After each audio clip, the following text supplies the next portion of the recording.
सुप्रभात बच्चों, हम लोग पढ़ रहे थे पाठ 4 सरिता। तो उसका मैंने कठिन शब्द और शब्द अर्थ आपको लिखने के लिए दिया था। मुझे आशा है आप लोग उसे लिख लिए होंगे। तो बच्चों, अब हम लोग आगे बढ़ेंगे बोध प्रश्न पे। तो इसमें सरिता के बारे में ही प्रश्न पूछे गए हैं, उसके उत्तर मैंने अपनी कॉपी में लिखा हुआ है। मैं इसकी फ़ोटो आपको भेजूँगी, आप लोग भी इसको कॉपी में करेंगे। उसके बाद पुनः मैं आपको भावार्थ लिखवाऊँगी कविता का। तो अब देखिए, प्रश्न 1 है, सरिता का जल कहाँ से आता है?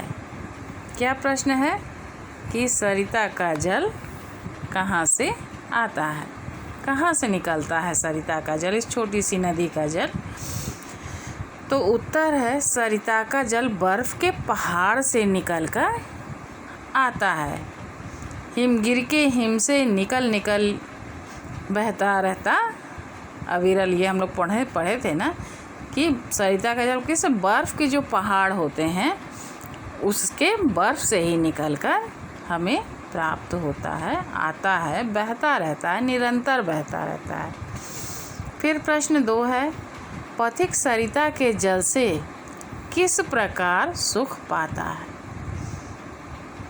तो मैंने बताया था कि जब बहुत प्यास लगी रहती है, जब हम लोग ठंडा पानी पीते हैं तो हृदय को बहुत सुख प्राप्त होता है। तो जब ये बहता हुआ निर्मल जल जो बहता हुआ है तो उससे किस प्रकार पथिक सुख पाता है? तो उत्तर 2 देखिए, पथिक सरिता के ठंडे व मीठे जल को पीकर सुख पाता है।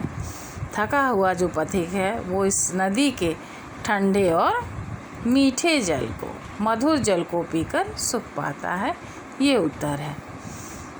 फिर है प्रश्न 3, कवि ने जननी के अंतस्थल को कोमल क्यों कहा है? जो कवि हैं इसमें, उन्होंने जननी मतलब माता के, अंतस्थल मतलब हृदय को कोमल क्यों कहा है? कोमल मतलब मुलायम, जिसमें करुणा भरी रहती है, दया भरी रहती है।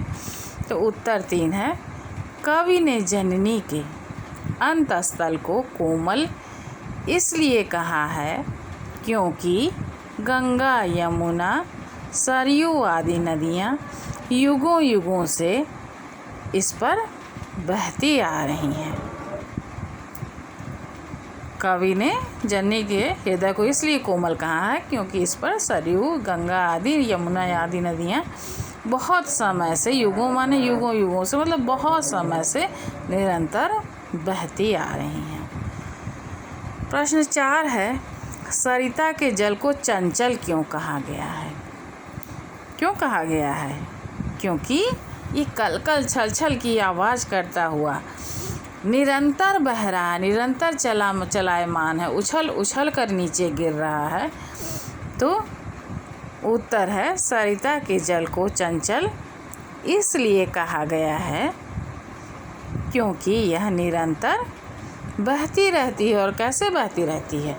कल छल उछल के बहती है, इसीलिए सरिता के जल को चंचल कहा गया है। तो बच्चों, इसको भी आप लोग, इस प्रश्न उत्तर को भी कहाँ करेंगे? अपनी हिंदी की कॉपी में करेंगे और याद करेंगे। और मैं फिर आपको कहती हूँ कि हर लाइन आपके लिए महत्वपूर्ण है, क्योंकि ऑप्शन वाले क्वेश्चन आएंगे और वो किसी भी लाइन से, पाठ के कहीं से भी आएगा। ये आप मत सोचिएगा कि सिर्फ जो लिखवाया गया है उसी में से आएगा, कहीं से भी आएगा, किसी भी लाइन से कोई भी प्रश्न पूछ दिया जाएगा। इसलिए खूब ध्यान से पूरे पाठ को आप लोग पढ़ेंगे, हर लाइन को 2 बार 3 बार पढ़िएगा। फिर हम लोग मिलेंगे अगली वीडियो के साथ, तब तक के लिए धन्यवाद।